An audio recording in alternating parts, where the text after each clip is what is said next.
sexually abused. You know what I mean? Could be by their father, by their mother's boyfriend, or a babysitter. And a lot of these people, they harbor those feelings, you know what I mean? And me as a sexual abuse survivor, I understand that, you know what I mean? So, and these beautiful people with beautiful souls, they have to get up and do things, and things that we take for granted each day, such as right now as I'm sitting here in a shower chair, and thank God for my 600-pound life, because I see how these people struggle. And how do they take showers? They sit them in a chair so they can sit up and they can wash themselves, because they're like, you know, we're bigger people, we worry about smelling, we have to take care of ourselves. And, you know, and I was like, you know, they have lots of pain and they stand up every day. And this one lady was like, oh, I know I'm alive because my pain lets me know that I'm alive, you know. And me, as a chronic sufferer of pain, I understand that, you know. But I admire these people because, you know, oh, why do they get so fat? How do they get so big?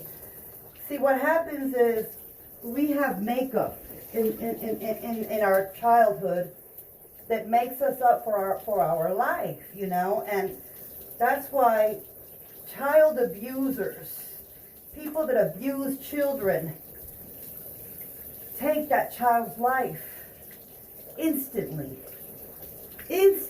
I mean, you know, when you take that innocence, like when it was taken from me, it's a feeling that you'll never forget, and it was done by people that were in my family, okay, such as them, people that was in their family. Doctors have done this to me. Priests have done this to me.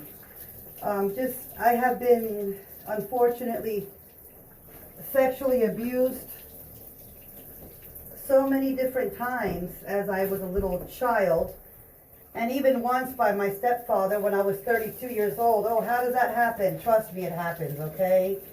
And I look at these people on my 600-pound life and see what happens is when we go to our family members, hey, this happened or whatever, you know, you'd be surprised how many family members will blame you, will blame the victim. It's so much easier to blame us because we're children. Oh, well, you must have provoked them, or, you know, that didn't really happen, or just hush, I don't want to hear that right now, you know, and, you know, and believe it or not, as a child, that stays with you, like that marks you, you know what I mean? And you can be like this young lady I was watching, I can't remember her name, but she was 53 years old, she was on my 600-pound life. She's like, look, my mother and my father were together, my father straight sexually abused me while my mother watched me. But she said it didn't matter to her because, see, she was born out of her mother slept with her best friend's husband, okay? So that's how this young lady came to be born. Well, I was also born out of wedlock. My mother was duped by a married man saying, oh, he's going to leave his wife. You know, she was young, naive, whatever. Boom, that's where I came in. So I understand what this young lady feels. She's like, oh, wow, I kind of feel like, you know, I was a mistake, whatever. And just now that my mom's here, we're doing a lot of healing. My mommy have been doing a lot of healing since our first time in Amsterdam. No, my mother never sexually abused me. Of course not. But unfortunately, my stepdad did, okay? My uncle did. And he's in heaven right now, you know? But, he just didn't, like, I'm like, this is what we need to realize is that, you know, every time you see someone that is struggling, you don't know what their struggle is, you know, never treat them like, oh, they're nobody. You don't know how strong a person they truly are, because you know what? Those people that you see are true survivors. And the ones that molest and the ones that lie and they deny and they go behind and say, I never did nothing. Oh, you're full of shit.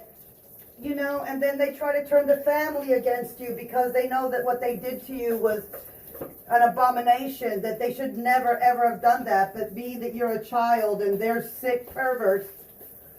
You know, they obviously think, oh, I'm going to get away with it because she's a little girl, he's a little boy. You know, they're not going to believe him or her over me. And unfortunately, in a lot of instances, they don't get, you know, they get to run away. But see, the thing is that as a survivor of that, you remember that. And when those memories come back to you and you match the face with the feeling, you're like, what? You know?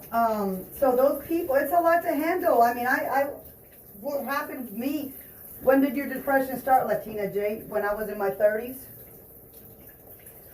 Maybe when I was like 27, not even in my 30s. I'd say when I was about to start getting there, that's when my grandmother died in Colombia, boom. You know, because that was first it was my grandfather. It was very hard on me because my grandfather and me were always close. But then once my grandmother died, it was like the nucleus of our family disintegrated. You know what I mean? And she was the nucleus of our family. But when she went to heaven, I like to say went to heaven. When she gained heaven, because she's not alive. She's not dead. She's alive in heaven. For some reason, everything that I had, that my mind had compartmentalized, you know, that had forgot about, so that I guess I could live a normal life, it all came right back to me. It all came right back to me. And it's almost like a nightmare. And you're like, oh, and you start feeling everything all over again. And those parts right there caused me to fall into depression. And then, believe it or not, I did confront my stepfather. You know what I mean? And to